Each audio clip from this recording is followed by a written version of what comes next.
Lieutenant Amy Grant stood in the transport shuttle and watched through the viewport as Zenith 7 grew larger. The massive space station rotated slowly against the stars, its gleaming metal surface reflecting the light from 3 nearby suns. Amy adjusted her uniform and checked her credentials one more time. Her orders were clear. She was now an instructor at the Corvan Imperial Military Academy, the most prestigious combat training facility in this entire sector of space. The shuttle docked with a gentle thud. Amy grabbed her single duffel bag and stepped onto the station. The corridors were enormous, built for species much larger than humans. She had to crane her neck back to see the ceiling panels high above her head. A slender creature that resembled an earth bird but stood upright on 2 legs approached her. Soft blue feathers covered its body, and its eyes were large and intelligent. The being wore official academy robes marked with administrative symbols. "Lieutenant Grant, I presume." "I am Administrator Vex," the bird-like alien said in flawless English. His translator device was nearly invisible against his feathers. "Welcome to Zenith 7. I hope your journey was comfortable." "I'm glad to finally be here," Amy replied with a slight bow, a gesture of respect she had learned was common among many alien species. Vex began walking, and Amy followed. Her boots barely made a sound compared to the heavy footfalls of other beings moving through the corridors. Warriors from a dozen different species passed them, most standing between 7 and 9 feet tall. Some had scales, others had thick fur, and a few seemed to be made of something closer to living stone. All of them wore combat training gear, and all of them looked down at Amy with curiosity or amusement. "I must be honest with you, Lieutenant," Vex said quietly as they walked. "Your appointment has been controversial." Many of the senior instructors questioned my decision to hire a human. They believe combat instruction should only come from species with proven warrior traditions spanning thousands of years. Humans are relatively new to galactic society. These students are often smaller, weaker, or simply built differently than the ideal warrior profile. We need someone who can teach them alternative approaches. Vex paused at a massive doorway. "This is the main training gymnasium. The senior instructor staff is meeting inside. I thought it best to introduce you immediately." At least 20 instructors stood in groups, talking amongst themselves. The conversation stopped the moment Amy entered. A massive reptilian figure separated from the largest group and approached. His scales were deep green with scars crisscrossing his arms and chest. He stood at least 9 feet tall, with shoulders as wide as Amy was tall. Muscles rippled under his scales with every movement. His eyes, yellow with vertical slits, looked down at Amy with undisguised contempt. "This is Chief Combat Instructor Drawl," Vex said nervously. "He oversees all combat training programs at the Academy." "How exactly does the administrator expect this creature to teach our warriors anything useful?" "Methods that don't rely primarily on size or strength. This is the way of nature across every world. What could you possibly teach that I have not already mastered?" Though courage means little when facing a superior opponent, he turned to address the other instructors. "The administrator has hired this human to teach our failures, the weak cadets who cannot meet our standards. Perhaps she will give them pretty words of comfort before they wash out of the program. You have 3 days to settle in and observe our current training methods. Then we have our quarterly instructor evaluations. All new teaching staff must demonstrate their abilities before the senior instructors. You will need to prove that someone of your limited size and strength has anything valuable to offer this academy." He crossed his massive arms. "If your demonstration fails to impress us, your contract will be terminated. We cannot waste resources on instructors who cannot meet our standards." "Speak." Drawl stared at Amy for a long moment, then threw back his head and laughed harder than before. "Excellent. Yes, human, I will be your partner. This will be entertaining." He leaned down again, his voice dropping to a threatening growl. "I suggest you use these 3 days to reconsider this assignment. Save yourself the embarrassment of public failure." She sat quietly in the observation areas above the training floors and studied how the instructors taught their students. Drawl's methods were exactly what she had expected. Everything focused on overwhelming force and raw physical power. She watched as Drawl demonstrated a strike technique to a class of 20 cadets. His massive fist crushed through a training dummy, sending pieces of synthetic material flying across the mat. The larger students cheered and immediately tried to copy his movements. But several smaller cadets stood at the back of the group, their expressions worried. They knew they could never generate that kind of destructive force. One cadet in particular caught Amy's attention. She was a small creature with russet-colored fur, pointed ears, and a bushy tail. She reminded Amy of a fox from Earth, though she walked upright and stood only about 4 feet tall. The young cadet tried the striking technique 3 times, but each attempt was weak and hesitant. Her small fists barely made an impact on the training dummy. Drawl noticed and walked over to her. His shadow fell across the small cadet like a dark cloud. "Cadet Kira, your strikes are pathetic. You put no power behind them. How do you expect to defeat an enemy in combat with such weakness? Not everyone is built for combat." He moved on to correct another student, leaving Kira standing alone with her head down. Amy felt anger flash through her chest, but she kept it controlled. She had seen this before, instructors who only knew one way of fighting and dismissed anyone who didn't fit their narrow definition of a warrior. That evening, Amy found Kira in one of the smaller practice rooms. The young cadet was hitting a training bag over and over, her small fists making soft thumping sounds. Tears of frustration ran down her furry cheeks. "Excuse me," Amy said gently from the doorway. "Mind if I come in?" "Oh, you're the new instructor, the human. I'm sorry, I was just leaving." "I'm Amy Grant. I'm here to teach anyone who wants to learn a different approach to combat. Tell me, Kira, why did you join the military academy?" "But I'm the smallest one ever born in my family. Everyone told me I was too weak for military service, but I had to try." She looked down at her small hands. "I'm proving them right, though. I can't hit hard enough. I can't overpower anyone. Instructor Drawl is correct. I should find a different path." She was only slightly taller than Kira and much smaller than any other instructor at the academy. She positioned herself carefully, then struck the bag with her palm. The bag swung violently backward, the chain holding it rattling loudly. Kira's eyes went wide. "How did you do that? You're not much bigger than me. See how I'm using my whole body. My power comes from my legs, travels through my hips, and focuses into a single point. I'm not using arm strength at all." She taught her about joint angles, pressure points, and how to redirect force instead of trying to match it. Kira was a quick learner, and her frustration slowly transformed into excitement. "This is amazing," Kira said, successfully executing a wrist-lock technique on a practice dummy. "Why don't the other instructors teach this way? When you're 9 feet tall and incredibly strong, you can win most fights with raw power. But that doesn't mean it's the only way or even the best way. Some of the greatest warriors in human history were smaller than average. They succeeded because they were smarter, faster, and more technical than their opponents." The next evening, 3 more small-statured students showed up at the practice room. By the 3rd day, Amy had 8 cadets attending her informal sessions. She taught them how to use an opponent's momentum against them. She showed them where the structural weak points were on different species' bodies. She demonstrated how a smaller fighter could take down a larger one by attacking balance and joints rather than trying to match strength. Drawl heard about these sessions, of course. Nothing happened at his academy without his knowledge. On the 2nd day, he appeared in the observation area while Amy was teaching. He watched for 20 minutes, his arms crossed and his expression contemptuous. Later that day, Amy was walking through the main corridor when Drawl stepped out in front of her, blocking her path. Several other instructors flanked him. "I hear you've been filling the weak cadets' heads with false hope," Drawl said, his voice echoing in the corridor.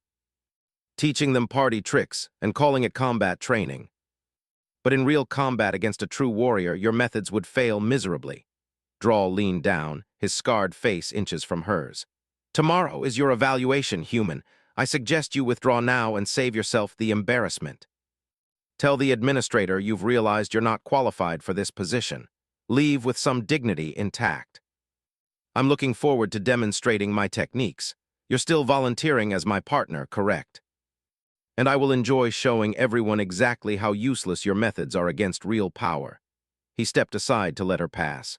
"Sleep well tonight. It's your last night as an academy instructor." Behind her, she heard the other instructors laughing. The main gymnasium was packed with spectators. Word had spread throughout the entire station about the evaluation, and it seemed like everyone wanted to watch the small human instructor either prove herself or fail spectacularly. Senior instructors sat in the front rows, their expressions ranging from curiosity to outright hostility. Behind them, hundreds of cadets filled the stands, whispering among themselves. Amy walked onto the center mat wearing simple gray training clothes and soft shoes.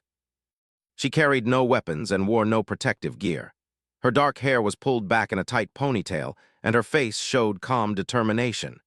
She could see Kira and the other cadets she had been training sitting together in one section, their faces filled with hope and worry.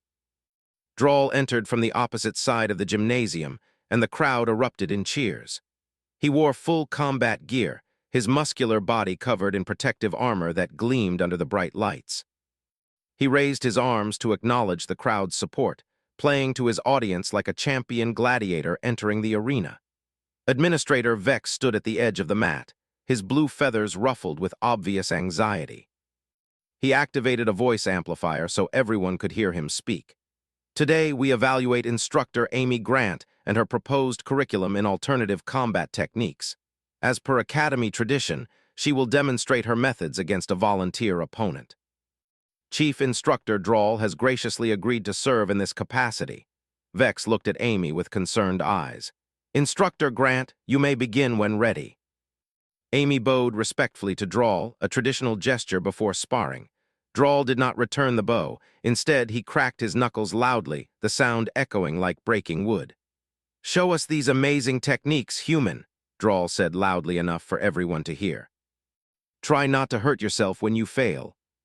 His massive fist swung toward Amy's head with enough force to knock her unconscious. But Amy was already moving. She stepped to the side at the last possible moment, and Drawl's fist cut through empty air where she had been standing a fraction of a second before. The crowd gasped. Drawl spun and swung again, a backhand strike that should have been impossible to avoid. Amy ducked low, feeling the wind from his arm pass over her head. She stayed calm, her breathing steady and controlled. Notice, Amy called out to the watching crowd as she moved. I'm not blocking his strikes. Blocking wastes energy and can injure you against a stronger opponent. Instead, I'm using minimal movement to avoid contact entirely. I let his own momentum carry him past me.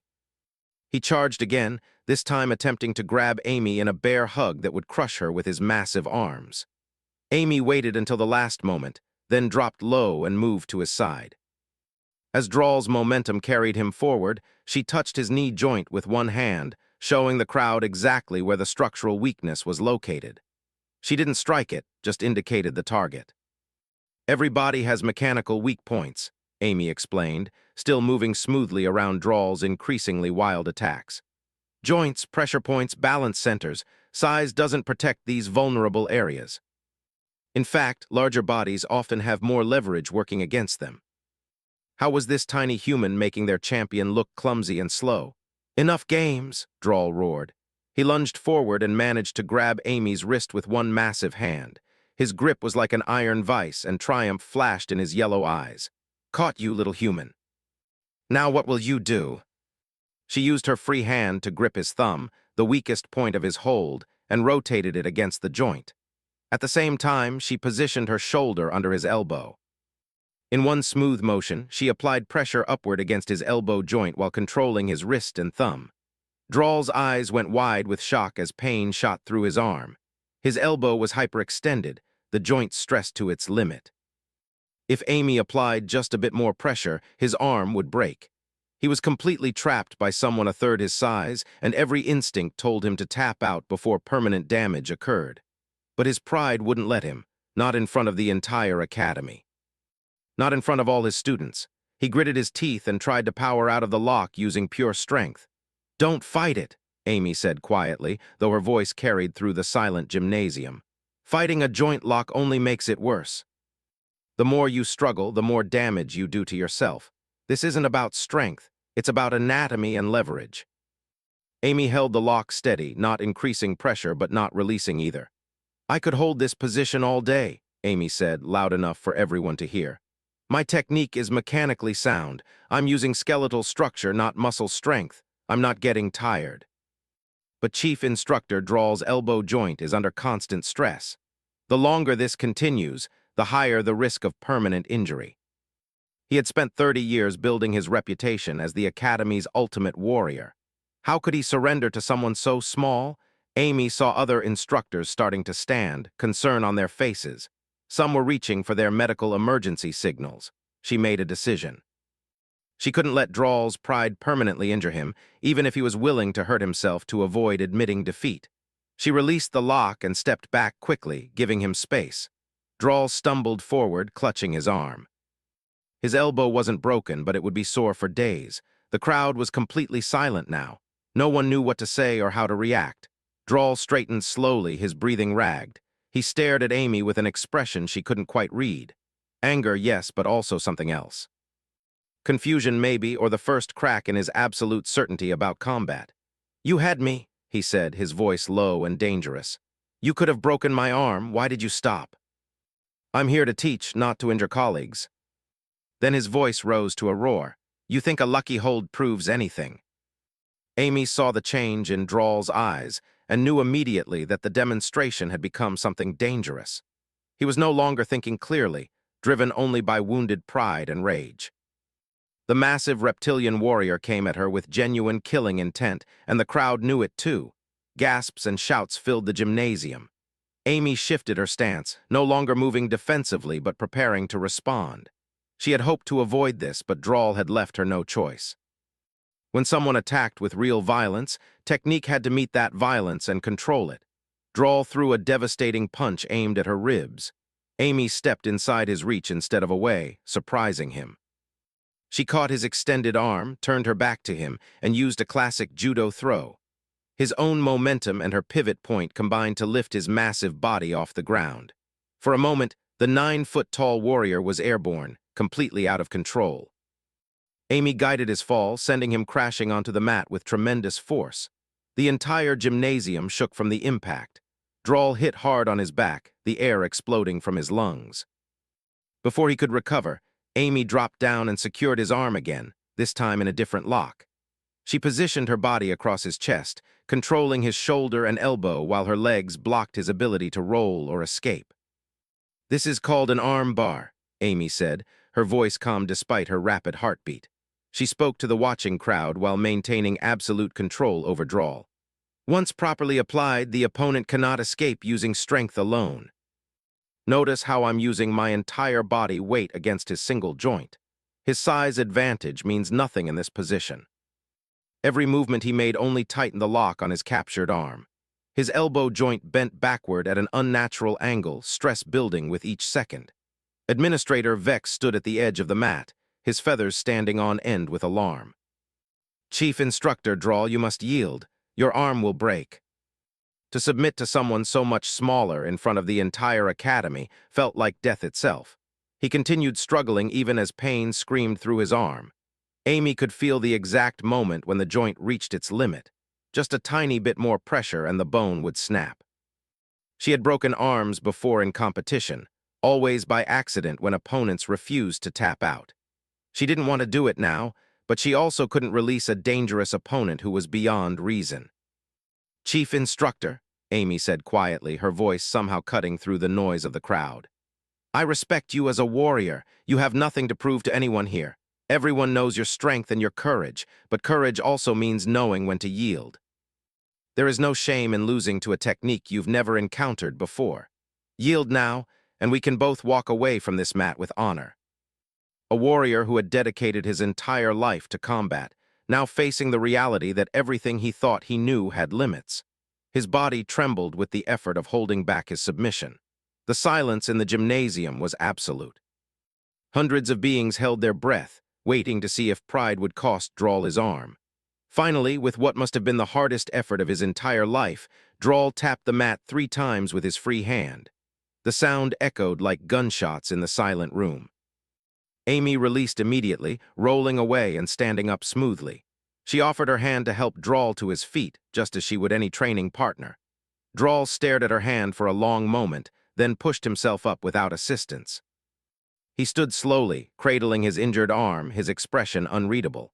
The crowd erupted into confused noise. Some cheered, some shouted protests, many simply talked amongst themselves in shock. They had just witnessed their most respected combat instructor defeated by someone who barely reached his chest. Amy turned to face the assembled instructors and cadets. Her voice was steady and clear. What you just saw wasn't magic or luck. It was applied physics and anatomical knowledge. Chief Instructor Drawl is stronger than me, faster than me, and has far more combat experience than me. But I studied how bodies work, how joints function, how leverage multiplies force. I learned to use an opponent's own strength and momentum against them. May I demonstrate on you, Instructor Vorn? Vorn was cooperative, allowing himself to be thrown and locked so everyone could see clearly how the techniques worked. These methods were developed by humans over thousands of years, Amy continued. My people are not the strongest species, not the fastest, not the most durable, but we learned to fight smarter instead of harder.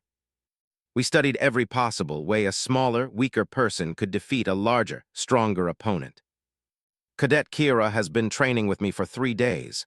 Kira, would you like to demonstrate what you've learned?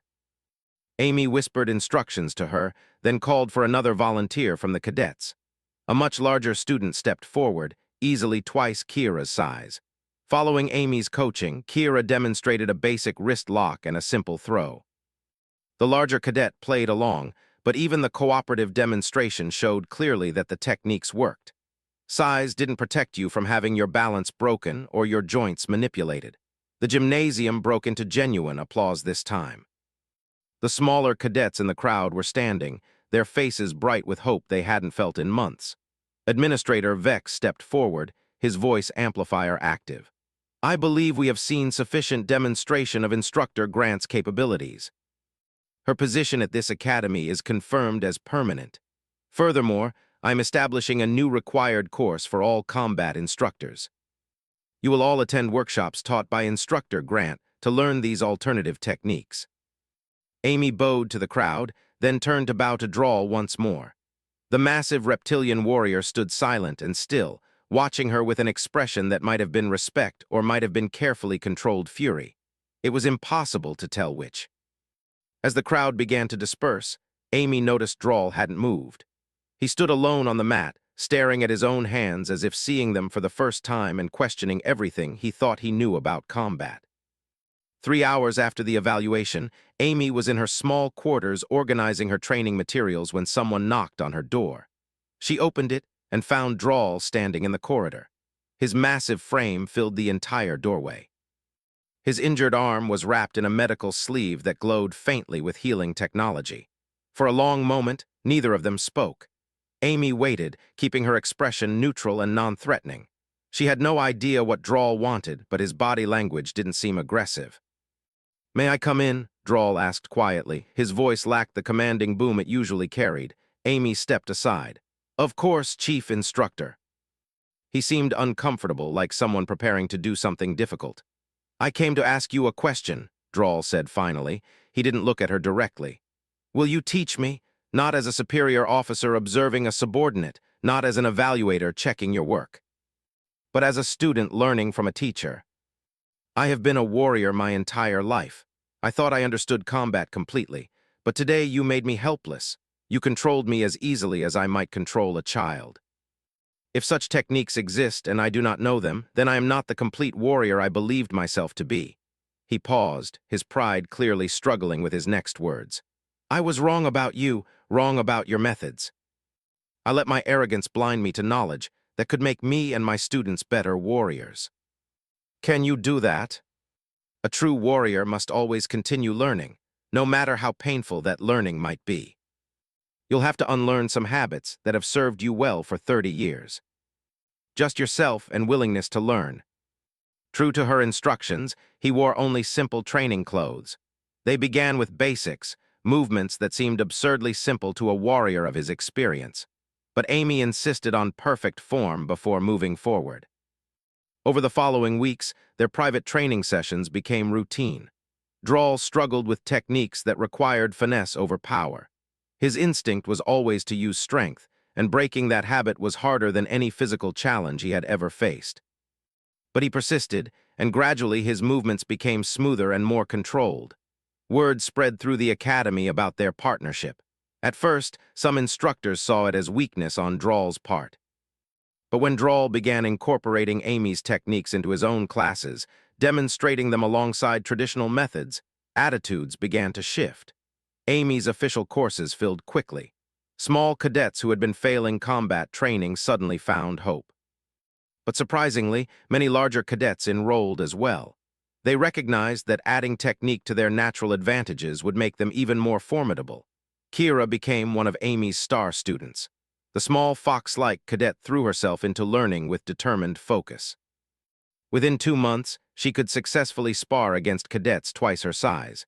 Her confidence grew with each small victory, and other struggling students looked to her as proof that the methods worked. The Academy's combat curriculum evolved rapidly.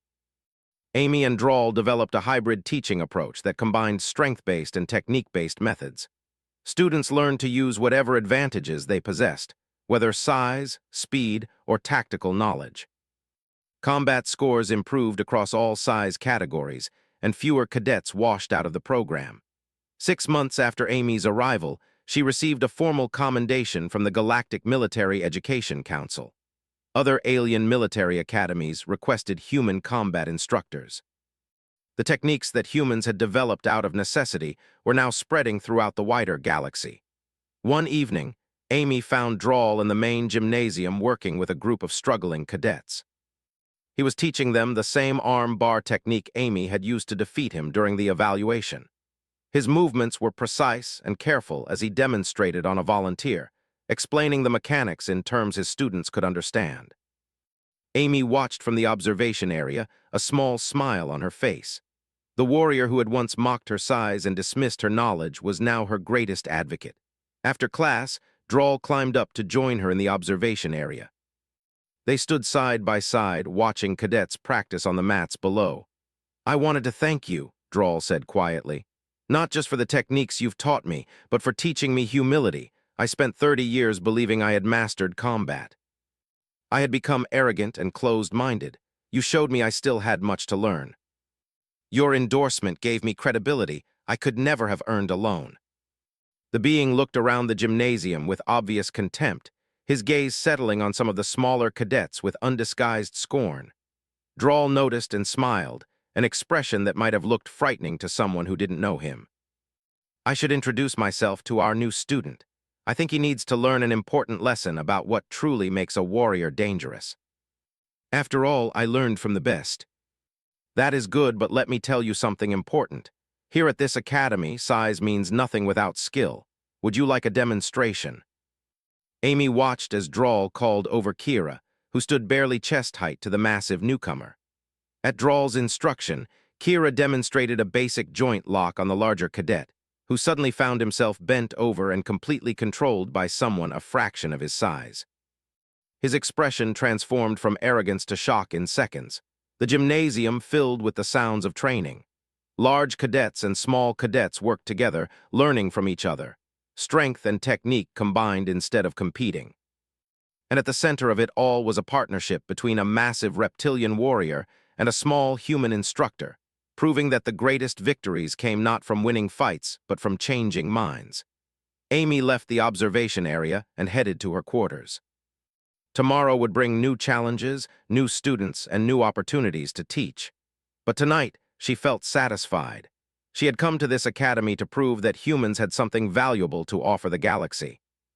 She had accomplished that goal and created something even better in the process.